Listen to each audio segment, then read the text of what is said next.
From the shores of Daytona Beach to the Arizona desert, these drivers are back to do battle once again. Will 16-year-old Tyler Reif pull off another intense Phoenix win? Tyler Reif wins it! Or will the Wild West bring about a new rising star?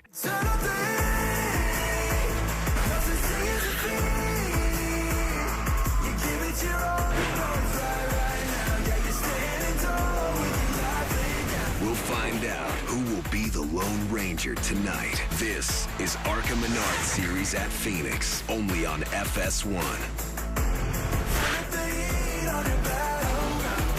And what a perfect night to go racing right here in the desert. We welcome you to Phoenix Raceway for the ARCA Menards Series General Tire 150. It is the second stop for the National Series right here in Phoenix. We have a great night on tap and an even better analyst. So excited to have this man joining us. Back in 2011, well, he won the biggest race of them all, the Daytona 500. What a moment this was. And we're so happy to have Trevor Bayne back with us. He's been doing tremendous work with us here at NASCAR on Fox. So Trevor, you know, we just want to pump you up right off the start. I'm going to pay you to follow me around if you're going to hype me up that good. And I appreciate you all showing the video every time. I mean, great video. Great video. Yes, you have to. If you're Daytona 500 champion, that just follows you around for the rest of your life. But we're excited to have you join us. I'm Jamie Little, Phil Parsons, and Trevor's along for the ride tonight as well. And it was unbelievable today. 43 cars showed up to qualify. Only 40 make the field. So tell us a little bit about what we can expect tonight, Phil. What an unbelievable turnout. Actually, the largest field of cars we've had since the mid-90s here, but this is an opportunity race. We saw Jesse Love win this West Series championship 2 years in a row. He wasn't yet 18 years old. When he turned 18, he got an opportunity with Richard Childers. After winning the ARCA championship, he won 10 races last year in the ARCA National Series, but he got to start here in the West Series. Phoenix is one of those places he did, but all the owners are here. The Cup owners are here. The Xfinity owners are here.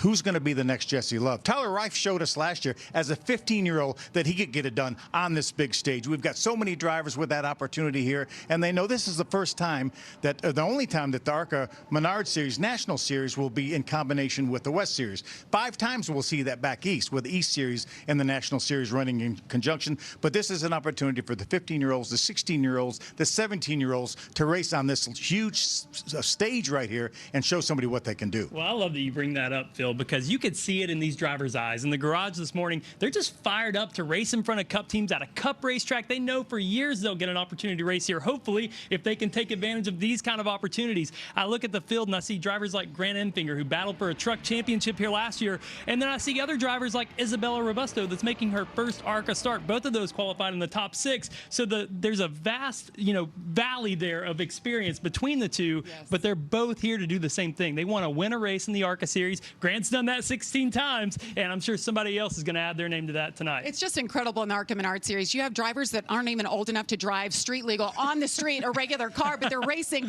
against these drivers who've been doing this for 50 years, Phil. So you would mention a little bit about the ARCA National Series. We also have the West Series. Kind of explain how that works. Yeah, we have the ARCA National Series that's been around since 1953, and then we have a couple of regional series. As we mentioned, gives the opportunity for drivers that aren't yet 18 years old. There's 6 races that the ARCA Menards National Series races, tracks they race on, that if you have to be 18 years of old or older to be able to race there. So this gives them an opportunity as a younger age to race for a championship. Exact same rules, exact same cars. We do that on the west side, probably 12 on this side of the country, and then back east we have, I think, 8 races. 5 of those are in conjunction with ARCA National Series, but it's an opportunity for those young drivers to get a chance. And by the way, this West Series has been around since 1954.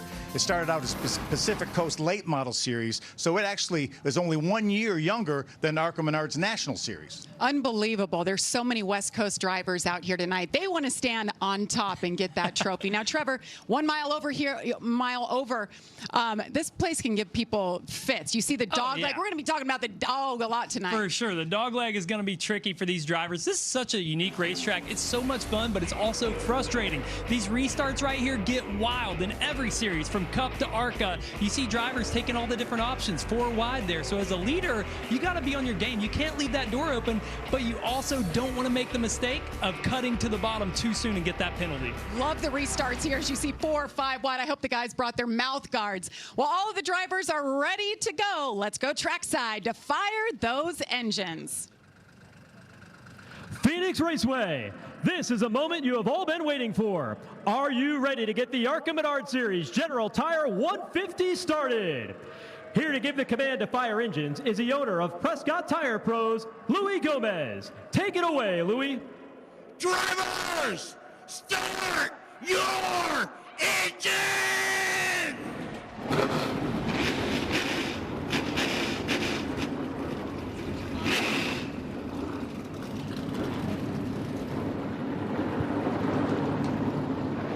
How about that command? Drivers ready to go. So Marco Andretti there. How about that shot? Beautiful.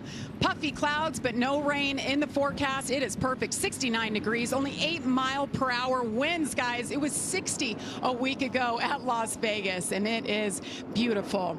Well, earlier today, actually just a few hours ago, we had the General Tire Pole Award qualifying, and once again, it was that man, William Sawalich, picking up the Pole Award for the 2nd straight year here at Phoenix. He is the man they are all chasing. And you'll see the General Tire lineup ticking on by. Got Sean Hangarani starting on the outside of William Sawalich for the start of this race. But how about we dial up our pole sitter, Phil? Yeah, let's do that. Hey, William Sawalich, this is the Fox booth. You got a copy? Yeah, I got you guys. Great job so far in practice and in qualifying. Well, what are you looking for in this race, William? Yeah, I mean, Starkey Sound Gear Toyota Camry is really fast here. Hopefully we can get JGR a win. I mean, looking to lead the whole race. If not, win the race at the end, be there on the last lap. William, this is Trevor Bain here. I saw you up on top of the hauler during Cup practice earlier today. Did you learn anything from those guys you can apply tonight? Yeah, a little bit. I feel like if my race car is trending tight, I can probably dip the left front on the apron and de-wedge it a little bit and get some cut off the corner. That's pretty much all I can see, but other than that, just trying to figure everything out, and hopefully we'll get the win. Appreciate your time. Have a good run. Thank you, guys. He's ready to go. I know William Sawalich has said that this race last year was the one that got away. They're coming back with a vengeance. All right, Phil, give us our race analysis for this evening. As we take a look at the grid, you see Amber Balkan back in row number 8. 40 cars here tonight, and there's our race analysis for the General Tire 150. You see this race is 150 laps, 150 miles. We will have a race break on or around lap number 75, and these teams will be allowed to change tires and add fuel and make any other minor adjustments. They'll have 5 minutes to do that, and they will not lose their position. How they come on the pit road for that race break is how they come off pit road, and will restart this race unless they spend too much time in the pits or have some sort of a penalty. As they roll off pit road, we're getting closer to the start of action, and our 2 pit reporters covering everything for us tonight, Josh Sims and Heather DeVoe. Good evening, Heather. Well, good evening, Jamie. It's been a year in the making, and tonight we will finally see Isabella Robusto make her first start here in the ARCA Menards Series. Now, last season, she suffered a concussion just 1 week prior to her originally scheduled debut, and she was sidelined for 8 months while she had to anxiously await this moment. And when talking to Billy Venturini today, he said, you know what, this moment didn't seem too big for her at all. She doesn't even seem nervous to me. So I asked Isabella just before she got in the car, hey, where are your nerves at? And she said, you know what, I've been able to keep them at bay most of the day, but right now they're ramping up. Josh Sims?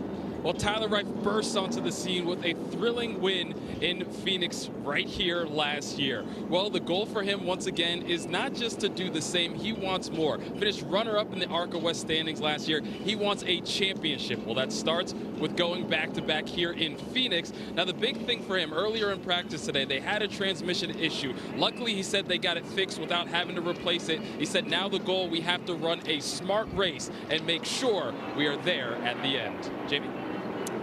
What a day and what a race it was for this young man a year ago. Tyler Wright from Henderson, Nevada, just right outside of Las Vegas with a new team this year.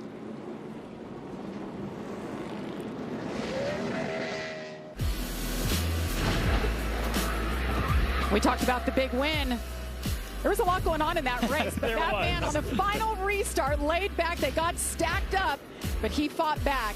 Yeah, lost the lead Yes, on that last restart and fought his way back. So much attrition in this race. It was just survival. You think about Jesse Love and Jack Wood and William Sawalich. They all kind of got together early in this race, and he was the survivor that made it to the checker flag and got that win. 15 years old, so he's back, and he's a whopping 16 years old. Now. He's Whole older. year wiser. He's an older kid now. His hair's even bigger than it was last year. He did grow it out some. Such a great personality. And we have a lot of those. I wish we had 4 hours tonight to tell you guys all the stories throughout this field. I mean, these kids and where they come from, the backgrounds of the veteran drivers. I mean, this is just a huge moment for them to be on this stage. And we've talked about the fact that we have a West Series racing here as well as ARCA National Series, and it's pretty much split. It's almost right down the middle. Just about half of the guys are regular West Series competitor, and the other half are National Series competitors. So it is International Women's Day, and we have 4 women racing in the field. Amber Balkin, we mentioned her. Tony Breidinger, we'll talk about her in just a little bit. You know, you mentioned the stories, Jamie, and what I love about this series is this is the beginning. This is the introduction of a lot of these drivers to, you know, our NASCAR fan base and to team owners. It's such a cool stage to be on. I know when I got to race on an actual NASCAR track after being on short tracks, racing late models or the Pro Cup Series, this was such a big deal. These guys, their hands and knees are shaking right now a little bit, waiting to take the green flag on this racetrack. Isabella may have been calm earlier today, but I'll guarantee you right now the nerves are going. By the way, I mean, she's making her ARCA debut. She qualified 6th, so there she is. We're going to keep an eye on her. What an athlete she is, no doubt. We have 2 onboards that'll bring you on-track pictures. This will always be fun. Marco Andretti. Yeah, I love these views right here. He's starting a little bit further back in 17th here. We'll see if he can work his way through the field and get some action on this Sioux Chief fast-track onboard camera. We're also going to run along with Jake Bowman. He's going to start from the 13th spot. This is a General Tire on board. So as you mentioned, what great pictures we have. Look at that sun shining in there, Phil. That. Right in his eye, too, by the way. It makes it tough getting him to turn 3 there. It won't be there long. It's going to be gone pretty soon. Fortunately, it's going to dip down below the grandstands. All right, this is when the nerves get pegged, right, Trevor? Oh, for sure. Going through turn 3, the pace car is off. William Sawalich will lead him in the 18 car. Sean Hangarani on the outside. Green flag is in the air. We are racing at Phoenix. Right away, we see that dog leg being used, protecting that bottom 3, almost 4 wide, getting into turn 1 here. Strong move by the 20 of Gio Ruggiero. That's his first ever National Series race as well, driving for Venturini's. Gio Ruggiero is trouble already. Trouble on the track. 2 cars involved. It looks like the 77. Cody Kiemele. Have to see what in the world led to this. That was a hard impact. The 07 is the other one. That's Danica Dart. One of the other females, one of the 5 females we have in the field. This was literally in the back of the field because she had started 40th, so yeah, not sure where it went sideways. Let's take a look at it here in progress. See top right of your screen. A lot of tire smoke getting in. It happened very early in the corner, Phil. It really did. You saw the 05 with a lot of smoke. Maybe put something down on the racetrack. That's Michael Maples in the 99 involved as well. That's where the contact for the front of Camille's car came. Tough break for him. I was talking to him in the garage area. He's a junior in high school, and he's already signed with Arizona State as a left-handed pitcher. So what's he doing here? He said loves to race. Loves to race. Living that dream. Well, caution is out here at Phoenix Raceway for the first time. Plenty more racing to come. Stay with us.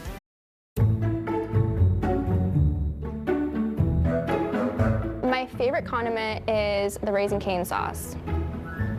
It's really good. Ranch. Ranch on everything. Absolutely. I'd put ranch on ranch. Absolutely. On everything. It goes with everything. I mean, you can get a ranch on a salad. You can get ranch chicken tenders, fries. I mean, there's so many variety and opportunities with ranch. I'm always gonna put salt on my food, probably before I even try it. Chick-fil-A Polynesian sauce. Hot sauce. I can't live without hot sauce. I put hot sauce on everything. Yeah, I just had a chicken sandwich. Filled it with hot sauce. Heinz ketchup. Heinz is from Pittsburgh, so I gotta say it. Lime. Any type of vegetable, Soups, some of them. You can put lamb. What else? Some drinks. How about that? The condiments are all over the map. How about you, Trevor? I never knew lime could be considered a condiment. It had to be the healthiest one, but nobody put honey mustard in the mix here. I mean, come on like fries, I'm a chicken. hot sauce guy. Hot sauce for you. Like Amber. Well, how about you? What's your favorite? I like ranch. I shouldn't admit Ranch that, on but everything. yes, it Jake should be Finch lime. said that. Lime, Ranch yes. on ranch. Oh my gosh, pizza and oh, so good. So caution is out here at Phoenix for the first time. Few drivers having an issue. Danica Dart was one of them. The 05, the work continues here for David Smith. We see the damage on the front of that car. You wonder if maybe that might have initiated one of the other cars getting turned around. Because the first thing we saw was the brakes locked up or a lot of smoke from the 05 car. That was after the guys had already started spinning. Yeah, they were up out of the groove and, yeah. and very high on entry there for sure. Yeah, David had trouble in practice as well. He actually lost his primary car, had to go to a backup, and having issues again. Not the kind of day they were hoping for. Hard to get your rhythm, right? We just talked about the nerves, especially for these drivers making their debut in the National Series, and then boom, caution comes out lap number 2. I would say the restarts are the most intense thing, and now we got to do it again. That's, as you said, it's hard to not get in a rhythm and see what your car has, to go out and run 5-10 laps and maybe give some feedback to your crew chief so he can be thinking about adjustments for the break we have in the middle of the race here. And then, you know, again, you're going to be 3-4 wide getting into turn 1, so you just hope that you can make it through that. We mentioned Marco Andretti. He's got the onboard back in 16th right now. He is our Suchi fast track driver. Might be familiar with the name Andretti. It's kind of cool to have the 3rd generation in the field.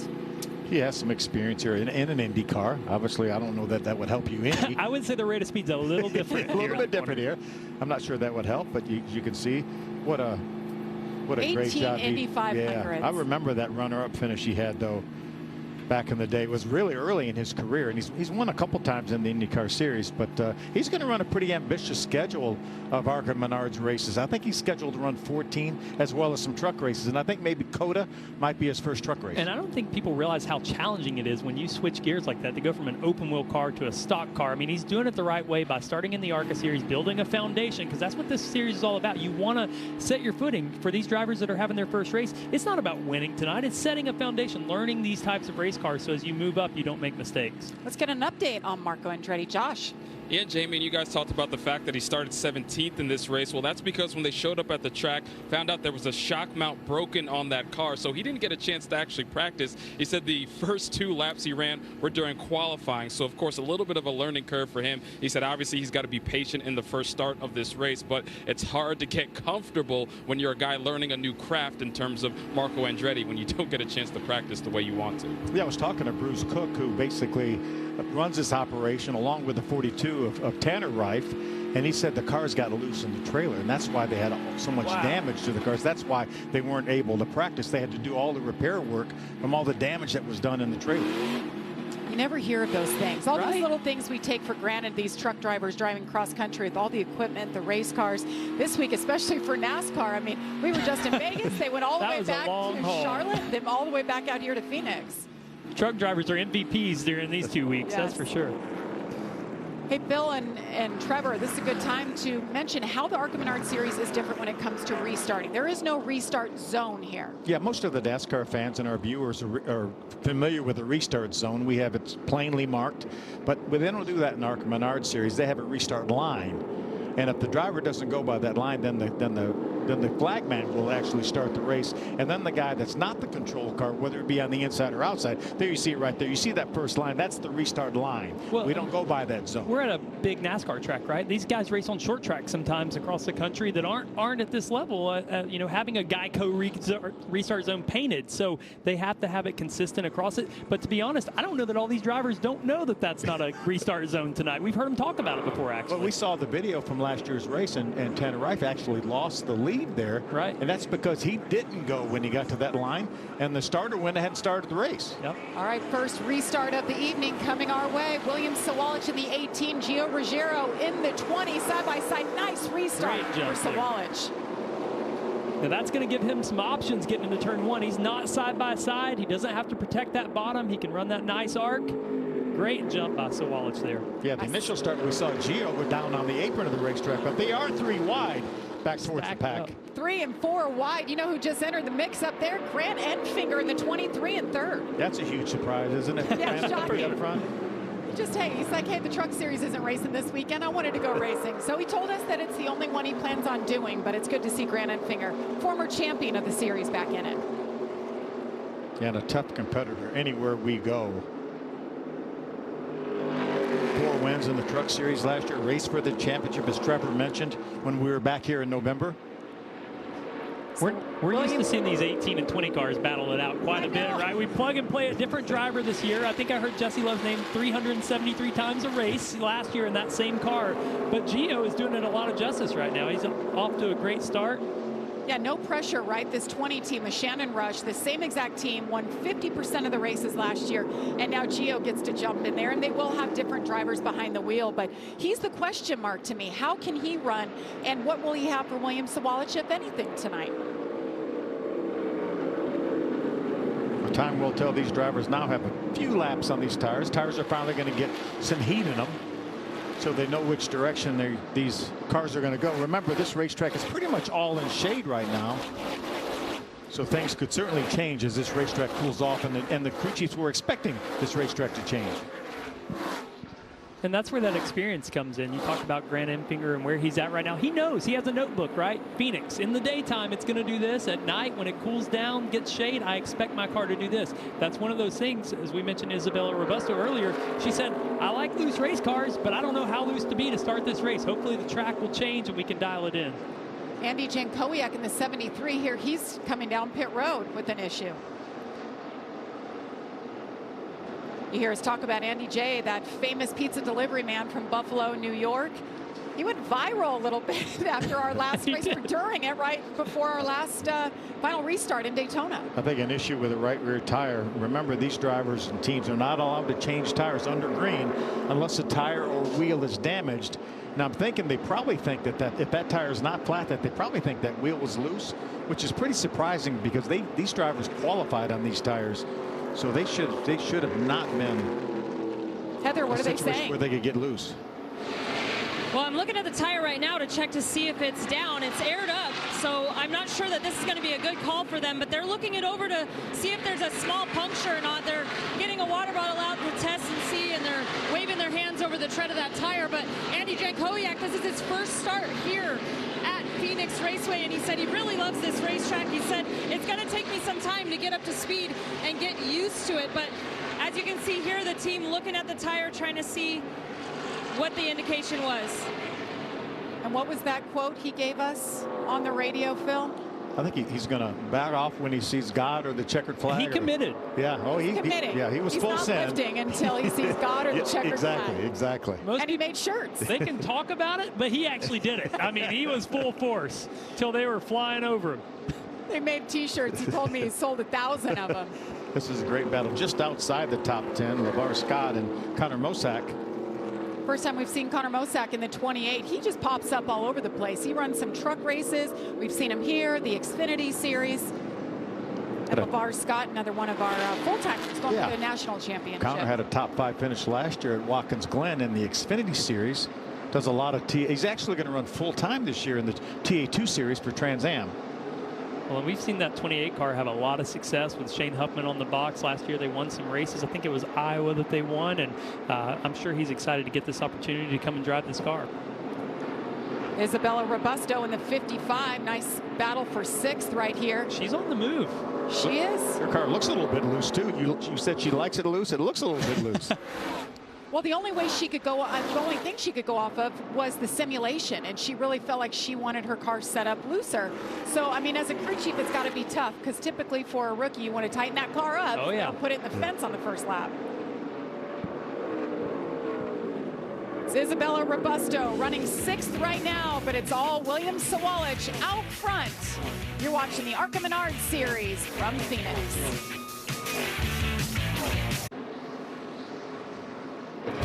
And welcome back to the General Tire 150. While we were away, we had a change for the lead. Perhaps this could be one of our Reese's Sweet Move nominees, guys. We're going to watch William Sawalich come up on this lap car of Ryan Roulette. William thought that Ryan was going to stay up, but Ryan came down a little bit. He came to pit road right after that, and it looked like they were working on the radio, so it could have been a radio issue, and him not really known that William was there, but then it cost William the lead. When we saw it, we're like, did he not know he was there? And then it turns out he didn't. He did have to get that radio changed out. So Gio Ruggiero, first ARCA Menards Series National Series race, and here he is as the leader. Leading laps. That's what he's here to do. That's what you're expected to do when you're with that team, right? That's right. We talked about the East and the West. Well, he ran an East race for the Venturinis last year, and it was because, as you mentioned, Isabella Robusto was supposed to have run that race, and because of that concussion, she wasn't able to do it. So Gio jumped in there, and he will run about half these races, as well as the East primary races. Let's get an update on our leader, Heather. And this is only the second time he's been in an ARCA car, and very impressive to start things off. He said, I'm excited to be in this equipment, and I have big shoes to fill, because Jesse Love and Shannon Rush last year, they won 10 races, and he said he's going to do whatever it takes to win. And one guy he looks up to is Kyle Busch. He said, the reason I look up to him is because when he's in a position to win, he does whatever he can to make that happen. So we'll see if he can do that here tonight. I love it. We asked him that question earlier today, and he just lit up and smiled and said, Kyle Busch. That's what I look up to. How about this battle on the right side, though? You see, that's Isabella Robusto in that 55 car. She has just gotten solidly better and better and better. As Trevor, you were watching the scoring monitor, her lap times are matching the leader. Yeah, and the thing that's really impressed me is she has not wasted time. When she has caught someone, we know there's an art to that, right? You catch them, and maybe they hold you up for 3 or 4 laps, but she has made quick work. She gets to their bumper, makes the pass. She has great racecraft to have never been in one of these style of cars. And not to mention, Sean Hangarani, the guy in the 61, is the West champion from last year. Won 4 times, knows how to get it done, and she's right there on his tail. Yeah, she's doing a really, really nice job. Where her car looks really good here right now is down here in turns 3 and 4. They're headed into turn 1 right now. She's able to wrap the bottom very well with a lot of speed. We see her kind of diving down into that clean air. That's something she's going to have to learn tonight. She's been in super late models. They're not very aero-dependent. They haven't been to 1-mile racetracks like this. So as she comes to this track, she's got to kind of figure out where's that balance. You'll see her get on that yellow line and hold it all the way around the corner, unlike Hingarani, where he pushes up off of it. That helps her car get in clean air. Yeah, she told me that was one of the things that you can't really simulate as well as the air. That's going to be a huge learning curve for me. And right now, I think really she's loose passing there too. He's sideways getting in. A lot of lap traffic for our leaders right now. Gio Ruggiero continues to lead in the 20. William Sawalich behind him in the 18. Grant Enfinger hanging there. I just saw this stat from our stat boys. Grant Enfinger, the only driver in the top 7 who isn't a teenager. The youth movement is well and alive here in the ARCA Menards series. And that's why it's so fun to watch this series, because we talk about these kids here.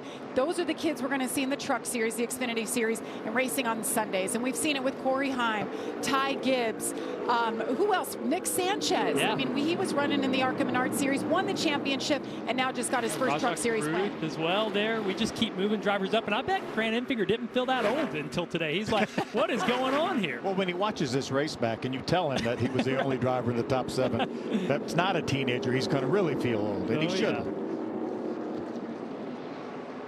Yeah. Isabella's been able to get by Hingarani. Yeah, check out his wheel right there, just getting loose. You see that left front tire moving around on Hingarani. He's definitely battling that on entry. Remember, these teams will have an opportunity on or around lap number 75 to work on these cars. They'll change 4 tires, put fuel in. We were talking about, Trevor, who's won these ARCA Series races and championships. These are the last 3 champions. You see Jesse Love, our most recent champion. He's almost led 200 laps in 3 Xfinity races this year. And 2 poles, by the way. And 2 poles. Nick Sanchez, we know what he did at Daytona to get his first win. And Rev Racing's first win in the Truck Series. And how about Ty Gibbs, full-time Cup Series Xfinity champion, right on top of winning the ARCA Menards Series championship the very next year. And Ty Gibbs, he's knocking on the door. He's going to win the Cup race this year. Definitely is. And we've seen career paths like that before, right? Joey Logano ran in this series and then moved up. But I think what Ty Gibbs did, winning a championship here, winning an Xfinity championship the next year, and then thinking in his mind, I'm going to go contend for a Cup championship the very next year, it really showed how quickly these drivers can progress. And once they see that possibility, it just fires them up to say, hey, I can do that. I can go win. You know, you think about Jesse Love in the in the Xfinity Series right away here, battling for great battle for 9th. Tony Breidinger in that Canes number 25, Connor Mosack in the 28. You know, and people always ask, I know they ask you guys as well, who's next? Who are the kids coming up? Who are the women coming up? Who do we root for? This is the series to watch to see where it's happening, who's coming up the pipeline. And we talk about these women and what they've done. I mean, Tony Breidinger with the Toyota program and what they've done. And Robusto, we've talked about, she's been in the Toyota pipeline for a couple of years. They really believe in her. She's in a national ad campaign for them, and they know what she's capable of. Yeah, but how about the job Tony did last year? She had some really great races, some strong top fives.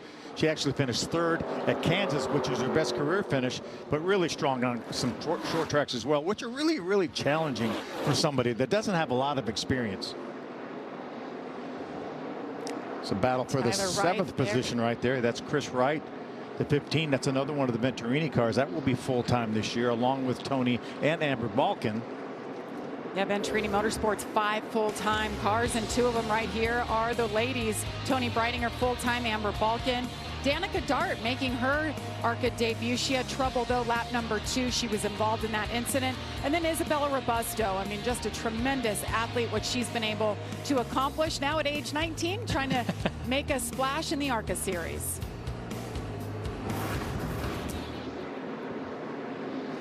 Gio Ruggiero continues to lead. If you've been anywhere in Phoenix, you've seen billboards with Tony, that's for sure. Raising Cane's, they've had them everywhere around here. Yes, you have. And Isabella Robusto making a move, going to the front. Stay with us.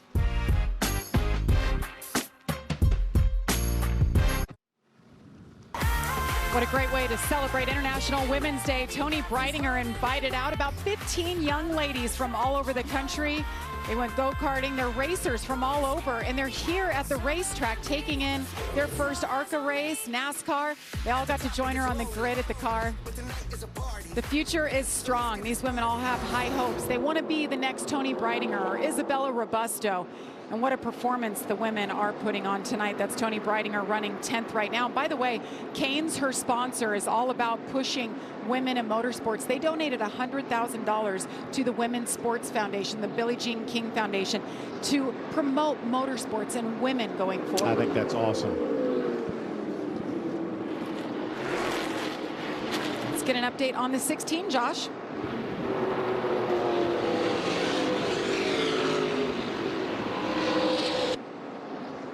And just an update, guys, on the 16 of Jack Wood. And you guys were asking earlier where he was. Well, he's running right now in the 13th position. He came over the radio just a little while ago and said, I'm just free everywhere. This car feels like it doesn't know where it wants to load. And after talking to Jack earlier today, he talked about the fact that this is the most confident and calm he's been in a long time heading into the season. This is a team that he grew up about 10 miles away from Bill McAnally's shop, and he said he's excited to be in the 16 car this year, not race against it, but right now he's having his struggles, guys.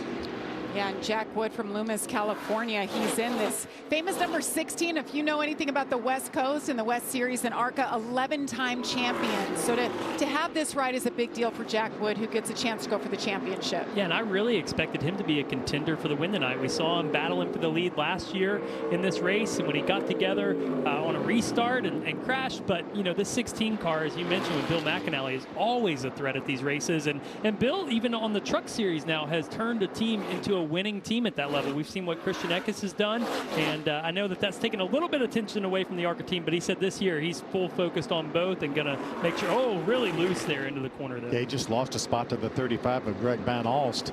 Yeah, I talked to Jack down in the garage, and after practice, and he said he thought he was pretty good, but obviously we talked about the racetrack changing, the racetrack cooling off. A lot of times that will have a tendency to make these cars drive a little bit looser, and I think right now he's needing some changes during this break here. We've got about 25 laps to go to this break. Yeah, and at lap 50 here, you can really see the balance struggles of these drivers. You see him pushing up off the bottom. I'm watching William Sawalich, who's lost a little bit of time here to Ruggiero as he's checked out a little bit, just running a few tenths a lap faster every single lap, and he's able to hug that yellow line. We talked about it. On Sunday, we'll see the Cup drivers work the top, but in these ARCA cars, you're just not able to. You got to stay right around that yellow line. And Gio's doing that very well right now. Yeah, these ARCA cars have essentially the same motor for the most part as the Truck Series guys, the Ilmor engine. But they're restricted here in the ARCA Menards Series more so than they are in the Truck Series. They have about 600 horsepower. We're probably 700 plus in the Truck Series. I just find this fascinating that Gio Ruggiero has a 4-second lead over William Sawalich, because I think coming in it was easy to say that 18 is going to be the one to beat. I don't know that we can say William Sawalich had a 4-second deficit if you combine all the races from last year, even the ones he didn't win. Incredible racer. Well, one thing that makes drivers good or bad, as a simple way to say it, is their ability to give feedback to their crew chief and make their cars better. We see a lot of times in every series where the person who wins the race does not start off with the best car, but they're patient. They have great racecraft. They know how to dial their car in. So I would look at William and say, with his experience, especially here at Phoenix, winning races, knowing what that car needs, he's going to give a lot of feedback to his team, and they're going to make it better in this break that's coming up in 20 laps. And we talked about Jesse Love and Shannon Rush doing that last year. How many times they were able to make that car considerably better if they were off a little bit to start. That's the threat William has to worry about. Is Shannon Rush is still in the box of that 20 car that's out there leading the race right now. Working lap 55 here at Phoenix Raceway. 95 laps to go. These drivers, they got their hands full. Want to get in there and get a pit stop, get these cars tuned up.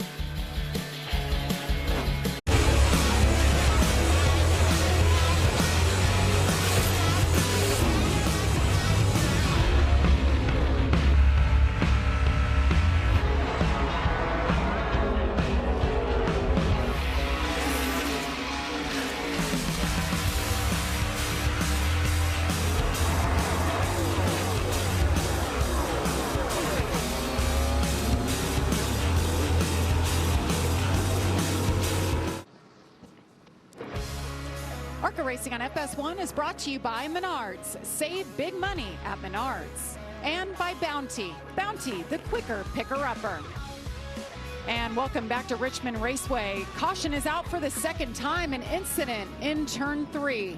Yeah, David Smith, the 05, who was involved in that very first incident we had on lap number 2, is involved along with Jake Boldman in the 88 car. That was one of our onboards. I'm going to say he got a good shot of that. A lot of damage, and his window net's not down yet. Yeah, Jake was running in the 16th position when that happened.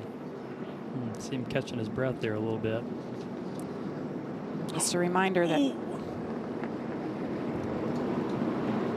we had a safety truck coming up onto the track. If you heard me there, another car coming at full speed around the racetrack. That was reminder. We like to see that window net down. That gives everybody an idea that they are okay. So we're waiting. See if there's a car trying to go under the 05. See him on the brakes. Yeah, that's the 19 of Eric Johnson Jr. I don't think Jake's going to come along there. Have anywhere to go here. There's absolutely nowhere to go. In that corner, you're already max brake getting in. Yeah, so when somebody has an incident, you're in there as hard as you can go. Right. You can't go any farther. Can't slow down anymore. Yeah. It's going to get a great look from the onboard, Jake Bowman. Just watch how fast this happens. Already, like you say, he backed off the last second that he could, and can't see anything. Absolutely nowhere to go. Hard contact with the back of the 05 car. Well, and once he got up the racetrack, there's so many marbles up there from the tire buildup as it wears off. Nobody's run that high yet. So at this point, he's, as you said, along for the ride. You saw Jake, he saw him wiggle a little bit. He was trying to get slowed down, but as you mentioned, Trevor, he's already, he's in the corner as hard as he can get in the corner, and he's on the brakes as hard as he can use the brakes. So it's not easy just to turn these things left and avoid something like that. The 19 is the other McAnally car. Okay, that's a good sign. Window net down.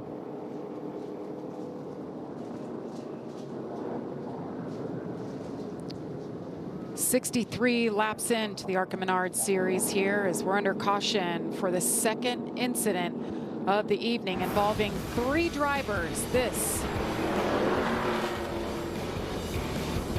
We'll be back.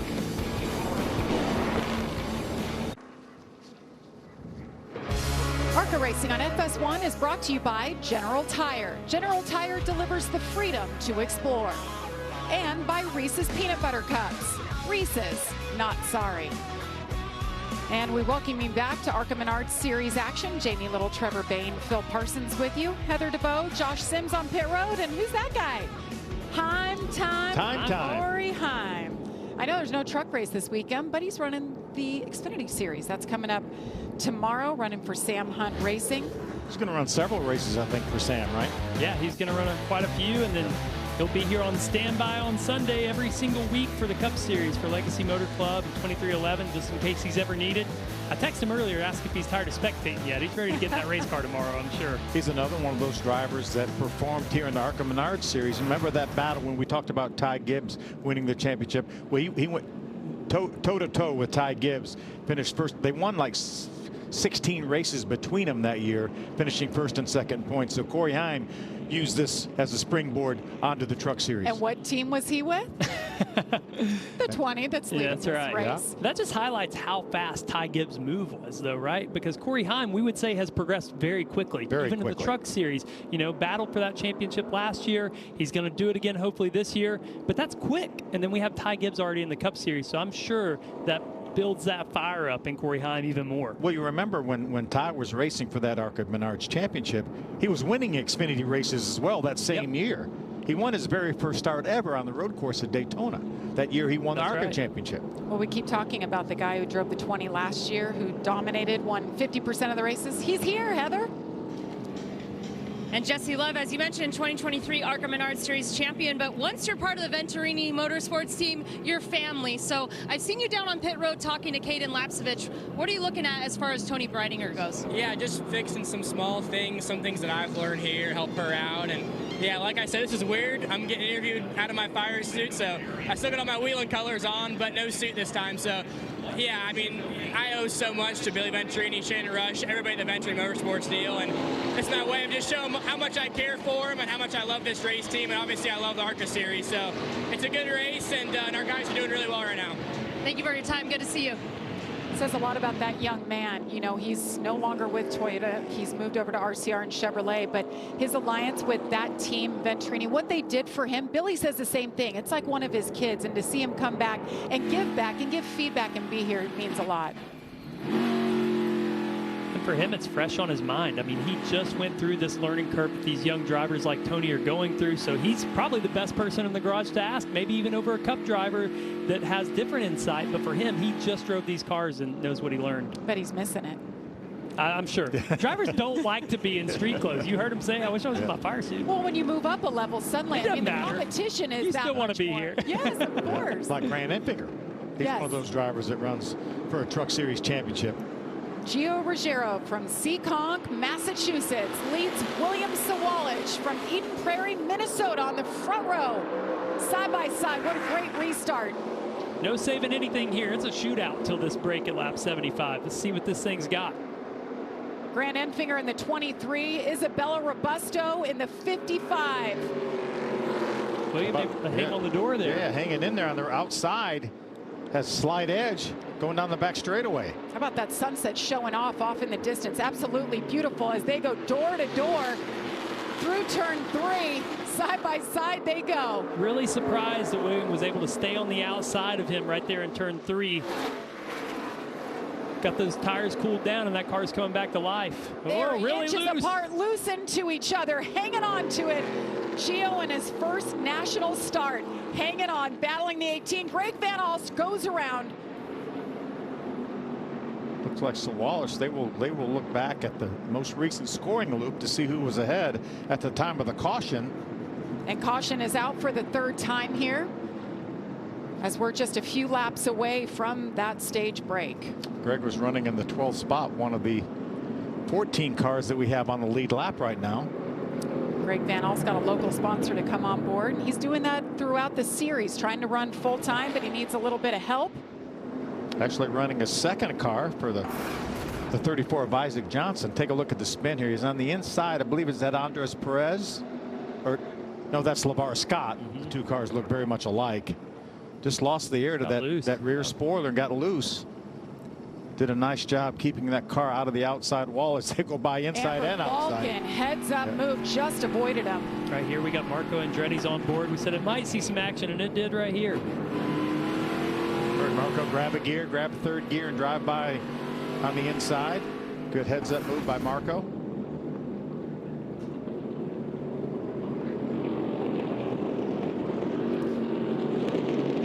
We're on lap number 70, getting ready to complete lap number 70, so that may bring us to the race break. Haven't gotten the official word yet, but they will be able to bring him down pit road. Watch through the windshield. Watch the hands on Giro Ruggiero in that 20 car. And this is something he's never experienced before. You're not going to get that experience in a late model with somebody on your door. He actually said that to us in the garage. I've never gotten aero loose before, so this is a first. You're seeing it live right here for Gio. Oh, that's what aero loose is. And it's so easy for him to turn the steering wheel too much, trying to stay off William Sawalich. And William got away from him a little bit there to give him some room. Gio, thank you for wearing white gloves. I love when you drivers do that. They should be required. They should be required. I mean, that was incredible to watch that in slow motion. Now, the leaders here can choose which lane they want to go in. So if you're William Sawalich, you just got the lead from the outside. But we know majority of the time in any series, the leader's going to take the bottom. So for him, he does at least have a tiny question mark in my head of what lane do I choose here? Yeah, the leader is the only one that can choose. In the ARCA Menards series, we don't choose like we do in all the 3 NASCAR National Series. Tanner Reif, the 42, back in 15th. He is the free pass. Great news for him. He's gained 23 positions since the start of this race. He's the older brother to Tyler Reif, the winner last year here. Tyler right now running in the 5th spot, doing a really nice job. You saw Grant Enfinger able to grab that 3rd spot on that restart and hold it till the caution came out. We've talked a lot about Isabella Robusto running 4th right now. She is our Bounty Rookie Spotlight. Let's get to know her a little bit better. We've talked about what an athlete. I mean, this woman, you talk to her and you're like, you have played a lot of sports. I've known her since she was about 8, so it's hard for me to look at her as a woman.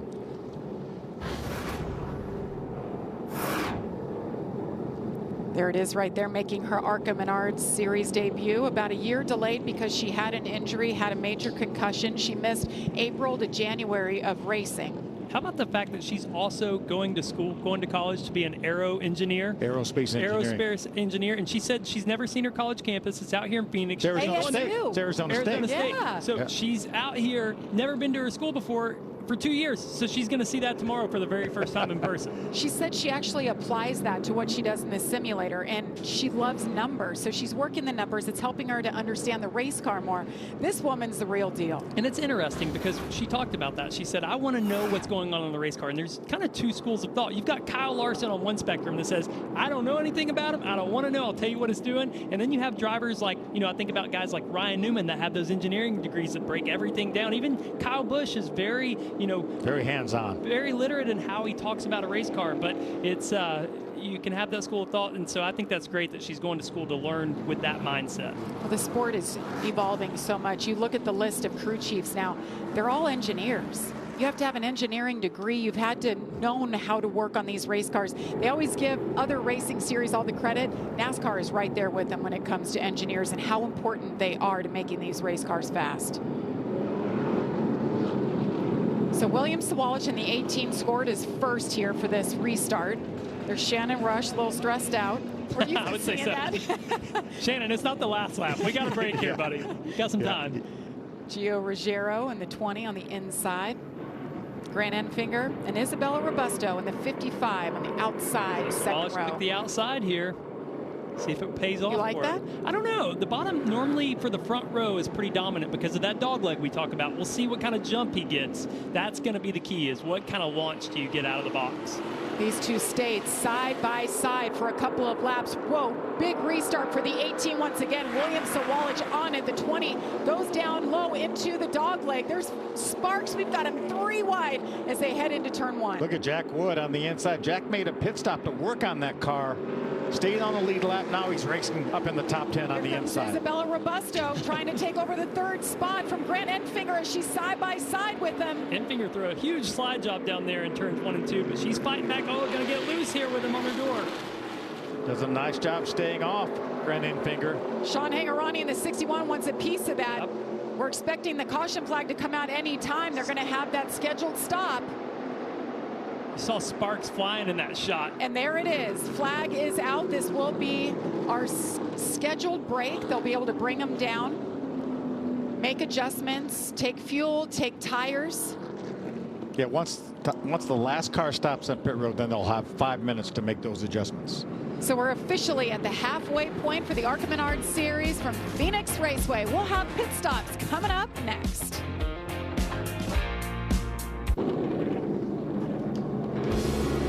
Welcome back to the General Tire 150. As you see, pit road is open for business. Pit stops look a little bit different in the ARCA Menards series. Yeah, I think it's a cost-saving move. They don't have to have the high-dollar pit crews, the athletes, the former college football players.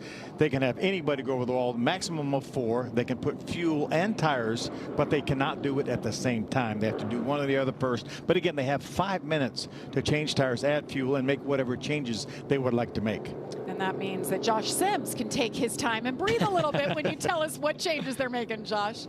Yeah, we're just going to start with the 13 of Tyler Reif. Of course, we know he won this race last year, albeit with a different team. He knew they had a transmission issue when it came to practice earlier today. Got that patched up. Now, as far as this race, he said they've been loose all around on the track, and then he said it gets really tight when he gets on the brakes, so the team is going to try and make an adjustment to help him out. Heather? And for the 18 of Williams Sawalich, he's just been battling a loose condition on that race car. His crew chief, Matt Ross, asked him, how many laps into the run does it get loose? He said, I start to feel it about 10. By 15, I've lost all grip. So they're going to take a pretty big swing at the 18 here to fire him up, or to tighten him up. Josh.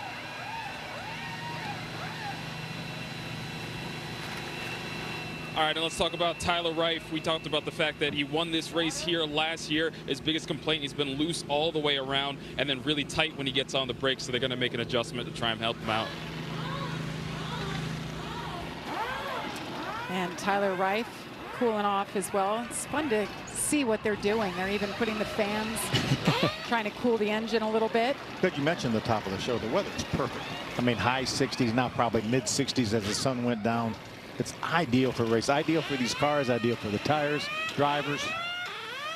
And we are fully under the lights now. There's no sun left in the sky. Track's going to change a little bit again as they go back from this break. Sweating inside that race car, getting some water, hydrate. They'll get those tires on, fuel them up, and we'll get back to race in action momentarily. Stay with us. Sunday on Fox, the NASCAR Cup Series gets heated as the best drivers in the world take on the crown jewel in the desert. It's Phoenix right here, and the pre-race begins at 2:30 Eastern with engines firing at 3:30. That's Sunday on Fox. Earlier today, they actually got a real practice session. I know. Joey Logano fast again. Tyler Reddick had an issue. So it was interesting. These drivers had their hands full. It was. They could finally make some changes on their cars. It wasn't an impound type scenario where they can't do anything. And so, man, Christopher Bell, he had amazing long run speed watching his car. Look for him to be a threat. And my buddies over at Legacy Motor Club, both of those guys in the top 10. So I was pretty proud of their speed. Good run for them. Let's quickly take a look at the Richmond mid-race report. We are officially at the halfway. You see it here, 73 laps to go, 2 different leaders. Lead changes too. It's been the same too. It's been incredible to watch. Ruggiero and Sawalich. Going to be really interesting to see what maybe Isabella Robusto can do now that she's going to be in close contact with these guys in the front row. We think that she has probably as fast a car possibly as the front two. Really doing a nice job with it. Her lap times have matched the leaders pretty much any time that she's not been passing someone, which she made up a lot of progress. We saw her go back to 8th and then able to drive into the top 3 by the end of that run. Actually was gaining on William Sawalich quite a bit. The only car that kept the gap was Gio there in the lead, so we'll see what she has here on the restart, as you mentioned. And also, you know, as we talked about at the beginning of the race, no experience dialing in one of these cars, so we'll see if that experience for William Sawalich pays off here. And Grant Enfinger, don't count him out. Yeah, exactly. Josh, let's get an update on the 16 of Jack Wood. Yeah, and when I talked to you guys earlier, he talked about the fact that he was free all the way around the track. So even before the break, they came in and made an adjustment, a wedge adjustment, to see if they can help him out. Well, after that, when he came back over the radio, he said, hey, I was a 10 out of 10 free before that adjustment. Now a 3 out of 10. I need just a little bit more. So when they came in, they adjusted him a little more, and he feels a lot better about that car right now, guys. Guys, remember, he was the last car on the lead lap, running about 15th or 16th, and he made so many passes on that very brief restart. He's already up to 6th.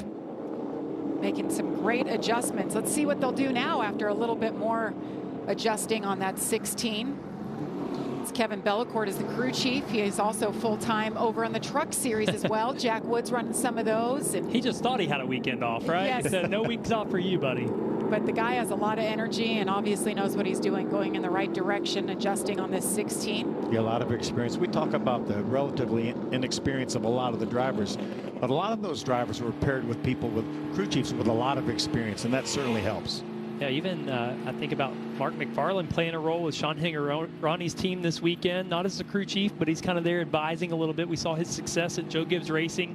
Think about crew chiefs like Shane Huffman on the 28. I raced with those guys. I mean, they were great race car drivers. Yeah. Great drivers. And so now they're making great crew chiefs, but they're also good coaches for these young guys.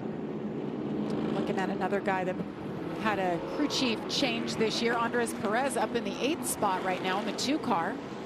I was talking to his guys down in the garage here, and they wanted to give a shout out to Bobby Gill, one of a great short track racer over the years, especially, you know, down in the Southeast or whatever. He's going through some health issues, and they want to certainly send a shout out to them that they miss him and hope he gets home soon. Yes. Man, Bobby Gill, I haven't heard that name in a minute, but it brought up a little bit of a sour memory for me. I was leading at Bristol at 15, and Bobby Gill was the old veteran that put it on me, turned me off of turn 2. But man, I learned so much from that guy racing around him, and hope he gets better soon. Rev Racing with 2 cars in the field. Andres Perez, LeVar Scott, both full-time. Rev Racing, man, they've got to be excited. What's happened with Raja Caruth, one of their guys, got the win in trucks last week in Vegas. Yeah, not to mention what Nick did at Daytona. Yeah. So they really have some quality drivers coming through that pipeline, really helping them to get to the next level. And Andres sees that pipeline. He sees that there's a future there if he can make races count. There's a path. The path, that's right. William Sawalich, Gio Ruggiero, Grant Enfinger, Isabella Robusto, the top 4 with 71 laps to go in Phoenix. 20 car got a great launch this time. I don't think William Sawalich is going to be clear on entry. We'll see if he can hold tight on the outside. So how drastic the bump is as you drive back up on the racetrack. Sean Hingarani way down there on the inside, trying to make a move into 3rd. You see him right there. Isabella Robusto side by side with him, battling for that 4th position. And then there's Jack Wood with all those adjustments to that 16 machine. Tyler Wright trying to get in the mix there. The 13, that's right. Somebody just tell these drivers it's go time with 10 laps to go or something. We've got 69 laps to go, and this is a good one. Look how violent that is, getting back up onto the straightaway. In here in the booth and at home on TV, it doesn't look that bad, but when you go across that, it is violent. I think Grant Enfinger said today that is one of the most violent parts of any track that we race on. Connor Mosack, the 28, moving up here in the top 10, racing for the 6th spot, 6th, 7th, 8th spots right there. Got 4 fresh Fruit Loops on these things. They got the confidence high right now. I love it. Full of fuel, and you see the sparks flying. Hank Parker Jr. used to say, "Poor Mr. Feel Good." Is that what it is? Feel good till they don't. So Sawalich has command of this race again. Once Gio got around him earlier, he never looked back. I think he got about a 4.5-second lead was his biggest gap. But they've got Sawalich hooked up now. Well, Sawalich knows his car went loose around lap 10 or 15, so he's trying to make hay while he can, get that gap extended, but you're also trying to take care of the tires. If you know you're going to get loose, you don't want to slip them right now, so he needs to manage that gap, make sure he doesn't get too far out. We were just talking about the 2 and the 6 car for Rev Racing. I mean, what they have done in this series, and now, of course, they moved up. They're in the truck series. They've already got that win with Nick Sanchez. And you see here, Rev Racing alumni. How about those names? It's pretty stout. Not too shabby. I've heard of some of those guys before. I mean, look at the year they've had already. Daniel Suarez, huge win in Atlanta. Nick Sanchez. 4 of the 5 have won races this year in their series. And Bubba Will. And Bubba Will. You're next, buddy. Well, and Max Siegel, who runs this organization, actually was the president at Dale Earnhardt Incorporated when I was 15 years old back in 2007. I signed with DEI, and Max Siegel's the one that signed my contract. Unbelievable. He signed you with those I was trying to look like Phil. I was going to his I thought maybe your hair got darker over the years. Yeah. I think it normally goes the other way. If I still have any, I just hope it can turn gray. I believe they were called frosted tips back in the day, right? Hey, our buddy Jamie McMurray here at Fox, he had those too. I'm not alone in this. It was cool back then. He was the king. His hair is still the same style it was. I'm just glad mine's not spiked up right there, because it used to be full on. Didn't have enough gel in the stores for that hair. This battle just outside the top 10. That's a battle for 11th with Tony Breidenmuller. and LeVar Scott. Tony Breidinger hanging right there, 10th and 11th all race long. So Swalich and Ruggiero up front, Enfinger, Hingarani, Isabella Robusto, top 5 right now. Yeah, I think Grant Enfinger's made some good improvements on his car, as Connor Mozak has as well, as he's moving forward, trying to battle with Jack Wood for this 6th spot. Going to use that dog leg that we talked about. He's got the dog in him. Got the dog. See that? It messes up your entry angle, though. We see him slide up in the center of the corner, and that's because he's so shallow getting in because of your perspective. You come off that dog leg and you don't get all the way out to the wall. Makes it really hard to run a good corner, but still able to take away that spot. I was talking to Shane Huffman, the crew chief on that 28 car for Connor, and he said they didn't know what happened, and they didn't feel like they got enough temperature in the engine for qualifying. Just didn't feel like it came up to speed, but right now Connor's doing a great job up to the 6th spot. Let's get an update on the 28, Mosak. Josh. Yeah, the biggest complaint for Connor Mozak in this race so far was 1 and 2. Earlier he was saying, I am just too loose to 1 and 2. Well, the team telling them, just do your best to maintain, and we got to make it up in 3 and 4. Well, you see, after those adjustments during that last stop, the car is getting better. He's been moving up spots, and this is a guy who's super confident. Had an Xfinity race here last year, said that went really well, and this is one of the tracks where he's got a lot of laps it feels good about. Well, I mentioned, Josh, earlier in the show that this guy has popped up all different teams in different series. He got that big win at Kansas, driving for Gibbs. He was driving the 18. What a moment. He's going to run some truck races this year, I think, for a couple different teams. As you mentioned, he's liable to pop up anywhere.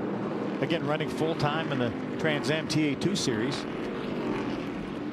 And back to our leader, I mean, William Swalich in the 18. This is a Joe Gibbs Racing machine, and it's the only one that they run. One car. And we've got a car around the 34. It's Isaac Johnson. Yeah. That's a teammate to Greg Van Alst. Well, they're having a tough day then at that team, aren't they, Phil? Yeah, you see the sponsor, Endress and Hauser. That's he works full-time for them. He's a sales engineer for that company, and they're sponsoring him here, so that's nice. He was running 19th at the time. So that brings out the caution for the 5th time tonight for this incident right here. It's that pesky turn 1, turn 3.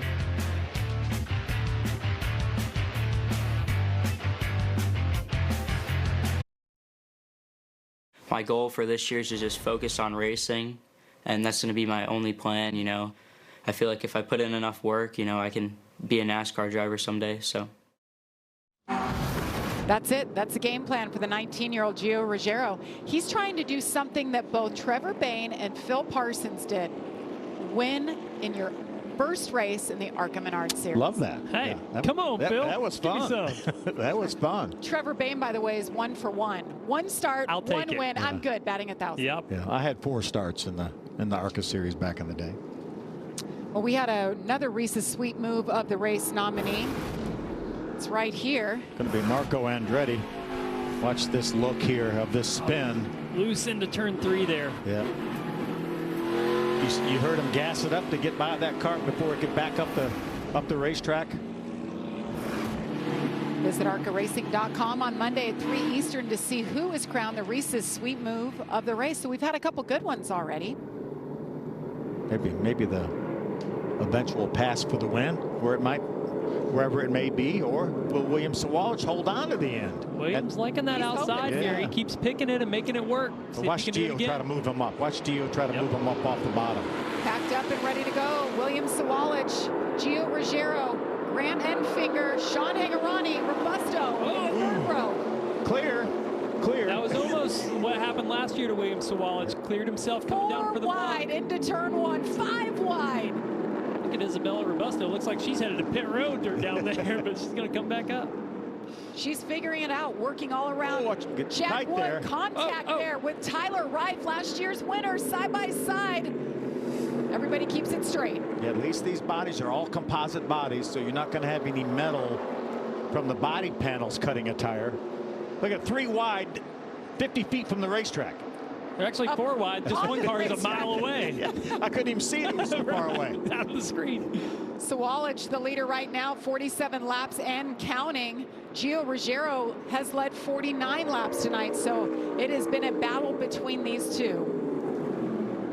And this 55 has struggled a little bit since the break. She's not had the speed that we saw at the beginning of the race, but really, Phil, we weren't paying attention to her until about 20 laps in when her car came to life, so she's hoping for a long run here. Let's take a look back at that contact with Tyler Reif. See, 4 wide for a moment coming off the corner. He's on the outside, close to the wall right there. You saw his car start wiggling a little bit. I think he maybe was just trying to catch his car, made contact with that Napa car, Jack Wood. Yeah, for Jack Wood, he's just hoping the C doesn't close all the way up on him there. Robusto and the 55 have a little bit of that contact as well. Let's get an update on her. Heather. And Trevor, you mentioned Isabella struggling after that restart. She came over the radio and told her team that she's just too free and can't put the wheel in it like she wants to. And Billy Venturini told her, hey, the track is freeing up right now, so we need you to carry us for about 20 laps until that fuel burns off, and then the car will come to you. So Trevor, as a driver and your crew chief or your spotter tells you that, what are you doing if you had the wheel behind your hands right now?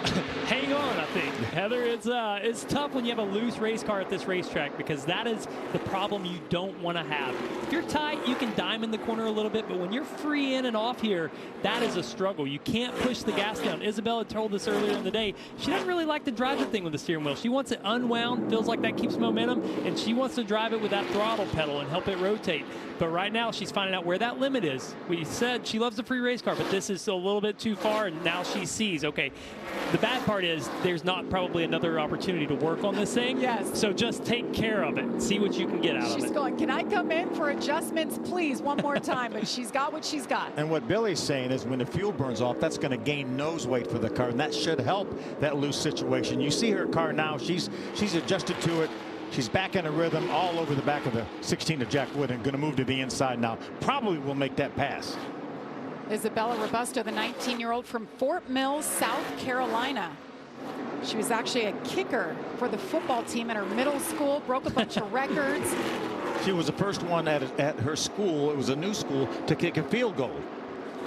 Yeah, she's a stellar athlete. She's a runner, you name it. I mean, we talked to her today. She's just a true athlete and just smiles nonstop. This is her life. This is all she wants to do, is be a racer, wants to get to the Cup Series and wants to win. And she made that very clear talking to her. Well, we're 27 laps into this run, 25 laps in, so this car is starting to come to life a little bit, and that's what she's hoping for. I just remember as an 8-year-old when she started racing Bandoleros at Charlotte. So it's amazing to see the progression on how she's been able to, and she wins races. She's been able to win races at Hickory Motor Speedway. That's one of the toughest places around to get a win. She runs in the Cars Tour. She runs the late models there. Late model stock division, I believe she said, is what she's running now. And she's racing all the time, especially now that she just was cleared from the doctors for her concussion and her issues that she sustained. That was at Hickory last April, right, battling for the lead, and she had her accident. So incredible comeback for her. This will give her a lot of confidence as Isabella currently runs 6th. 46 laps to go. William Sawalich continues to lead. Can he get it done? Get a little bit of redemption? We'll find out.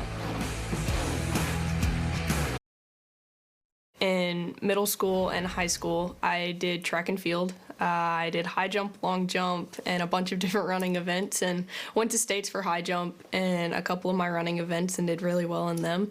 And then I was the football kicker on my middle school football team. I was the first one at the school to make a field goal because it was a new school, and got a whole bunch of records there, and loved playing on the football team just because I was so used to racing with all of the guys that playing football with all the guys just kind of made sense. Well, we talked about it. Isabella Robusto, an incredible athlete, all the things that she has accomplished in her young career. And here she is. I mean, she's running 6th now, and that's the farthest back she's been all night long. Yeah, really impressive first start here for Isabella. She's the biggest mover since our restart.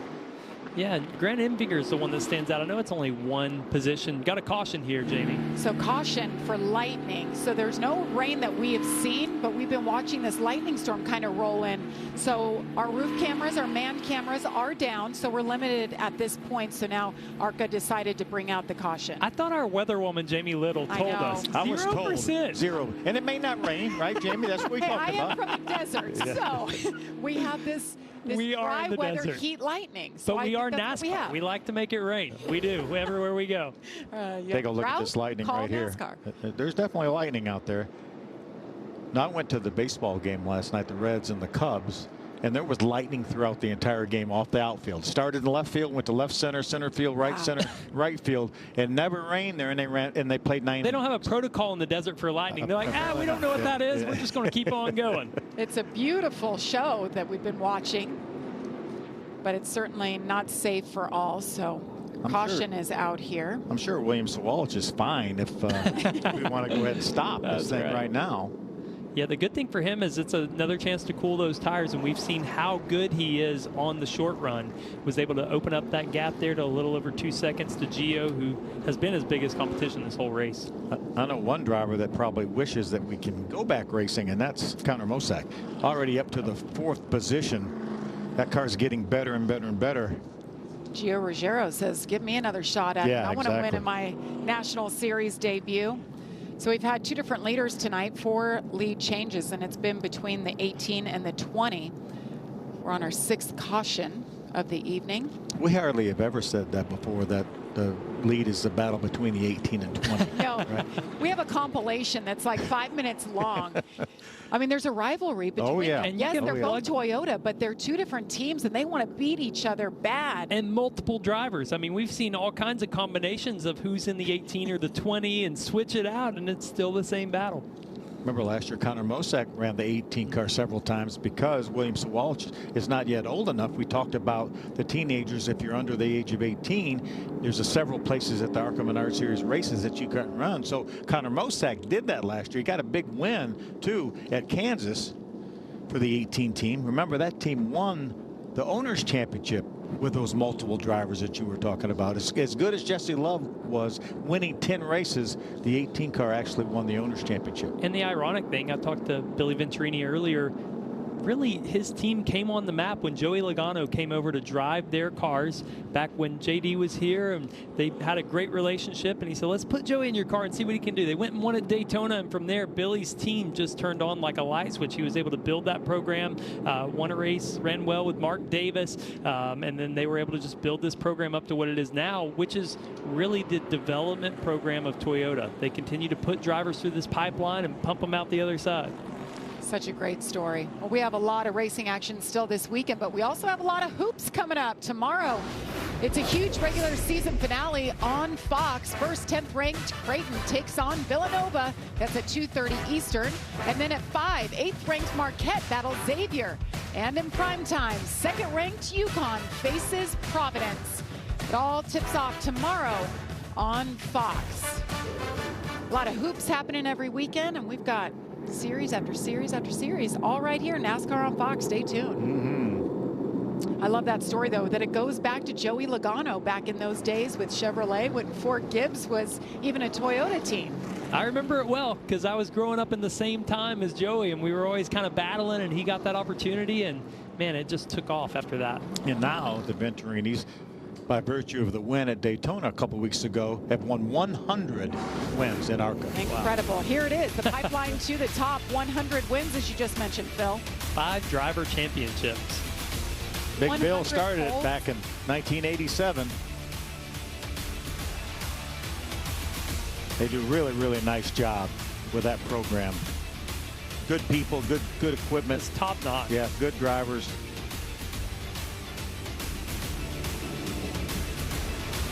So they are bringing the cars down pit road. You hate to see that. We've got 35 laps remaining, but as we showed you, there's a lot of lightning in the area, and that is certainly not safe for the fans in the stands or our camera crew working. Let's take a look back at the last restart for another Reese's Sweet Move of the race nominee. Here it is. Right here, we've got a restart with the 20 and 18 that we were just talking about. We're going to see the 20 dive to the bottom, but William Sawalich is able to hang on that door. Well, they ran side by side this for at least a couple laps till the caution came out. And when the caution came out, William Sawalich was barely ahead of the 20 of Ruggiero.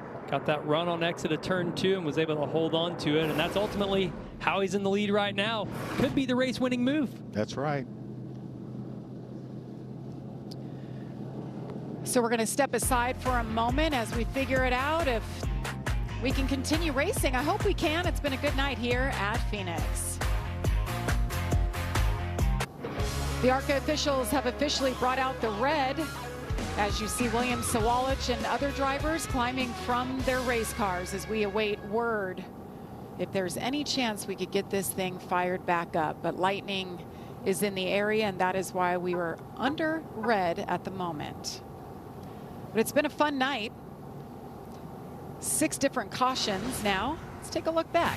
There is a common theme here of aero loose, Jamie. Almost all of these we're going to watch. See a big pile up there, but check this out. Okay, that's not aero loose. That's mechanical loose right there. And turning down too early. Here's aero loose. That's aero loose there we right go. there for Greg Van Alsten, the 35 car. No harm, no foul. And there we go again.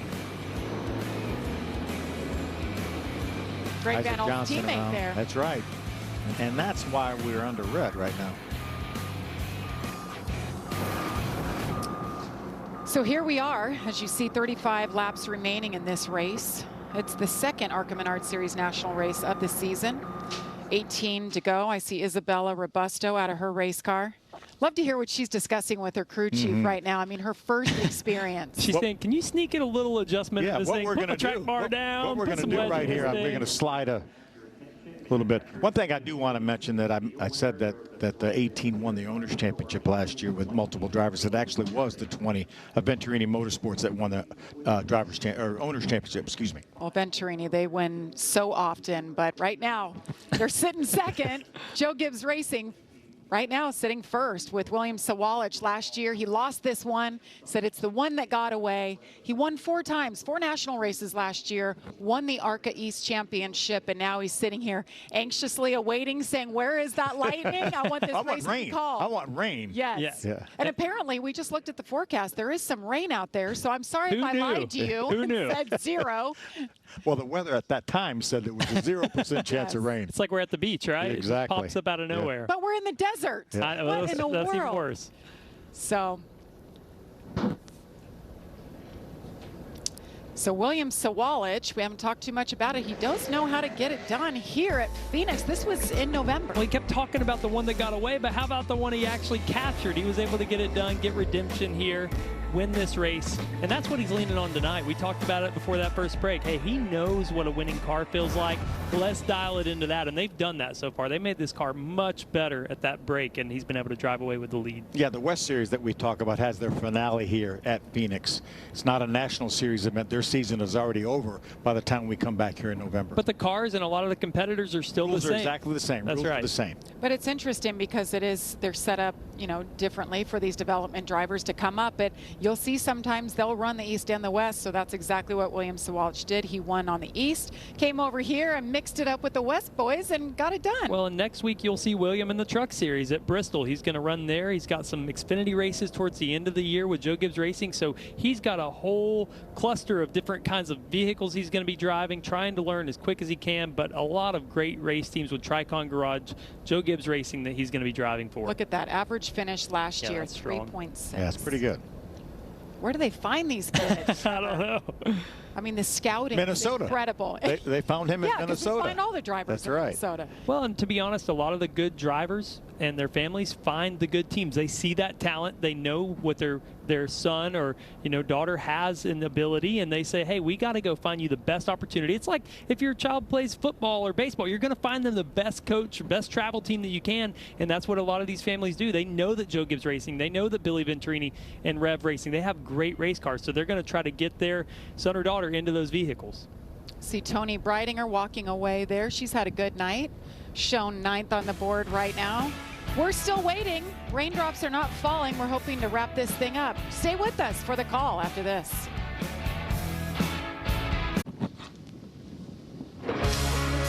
Welcome back to Phoenix Raceway. Jamie Little with you. Trevor Bain, Phil Parsons. Well, the wind is picking up. That's not a good sign as we continue awaiting final word from the ARCA officials. Looking at the forecast, seeing if we can finish this race up with 35 laps to go. But as we wait, we're going to step aside. Coming up, Best of Radioactive is coming at you. Weather gods were not on our side. The rain came in, washed away the track. We've lost it. That means the race has officially been called. That means one thing. William Sawalich, the 17-year-old from Eden Prairie, Minnesota, picks up his 5th career ARCA Menards Series national win. Take a look at the results from tonight's race. So we shorten it a little bit, 115 laps. William Sawalich in the 18, Gio Ruggiero. His National Series debut finishes 2nd, led 49 laps tonight. Grant Enfinger, great to have him back. He says it's the only race he's going to run this year. Yeah, great run by Connor Mosek. They started in the 19th position all the way up to 4th, and who knows what might have happened had we finished this thing. Hey, the stat book doesn't care how you got it done. So William Sawalich right now, exactly this right. victory lane is going to be just as sweet as if we ran 150 laps instead of 115. Last year's winner, Tyler Reif, finished 11th. Tony Breidinger, talked about her a lot. She finished 9th inside the top 10. And Isabella Robusto, we talked about her a lot as well, and deserved it. She finished 6th, ran in the top 5 most of the race, lost a little bit of ground on one of those late restarts. Yeah, and on the other side, we saw Andy Jankowiak down there in 27th, had a rough start to his day early on with that tire issue. Also, Danica Dart in 40th there with that crash on lap 1 in turns 1 and 2. So much buildup for it to all go sideways so early in the race. Well, let's hear from our race winner. He's with Josh Sims. And I'm down here with William Sawalich. And William, we talked about redemption earlier today. I know last year at this race, you were leading in overtime and got spun. And you talked about how you felt like this track might have owed you one. Well, rain shortened, but you got the win. What does it mean? Yeah, I mean, for sure. Not the way I wanted to win a race, but I knew we had the best car out there. I mean, our Starkey Sound Gear Toyota Camry was really good all night. We kind of fell back in that first stint, but then the guys made a really good adjustment. I'm super proud of them for doing that and sticking with me. Yeah, I mean, we just ran a good race, and I knew we could definitely had a chance to win it, so I'm really proud of that. William Sawalich, your winner here at Phoenix, Heather. And a very impressive run in just her first start in the ARCA Series, Isabella Robusto. You started 6th, you ran in the top 5 most of the race. Just describe tonight, and I know you mentioned you wanted more time out there on track. Yeah, it's unreal. I wish we had one less caution there, or the race went about 15 laps longer. Car's definitely way better on the long runs, and we saw that in the first half. Was able to run up to the end of 3rd place and was running down 2nd there for a while. So had a really good car. Can't thank Minorini Mobil 1 Toyota enough. My Toyota Camry was really fast, and I think that I have a lot that I need to kind of go back and watch and learn from this. I think restarts and kind of learning how the air works is going to be the main things I need to go and research before we go back for the next race. An impressive run here for Isabella. Jamie, gotta love that smile. She loved every minute of it. International Women's Day, what a performance for her first time ever being in an ARCA car. Yeah, now she has experience to go back on. When she gets in the simulator, she talked about what to look for as she studies for the next race. Now she has seen that firsthand and she knows what to look for. With Toyota, she has the tools now to learn everything she felt like she maybe didn't do a great job with tonight, and she will be better next time. And they're showing her different texts right now coming from the bosses. Such a cool feeling for her, I'm We'll sure. see her back in the ARCA Menards Series a couple of different times. A lot more action to come this weekend. You see practice and qualifying for the Xfinity Series tomorrow morning. We've got the Cup Series qualifying, race day at 3:30, and we've got the Xfinity Series race at 4:30. For Trevor Bain, Phil Parsons, Heather DeBoe, Josh Sims, I'm Jamie Little. Thanks so much for being here. Coming up next, it's Mountain West College Hoops, Boise State, and my alma mater, San Diego State. So long from Phoenix.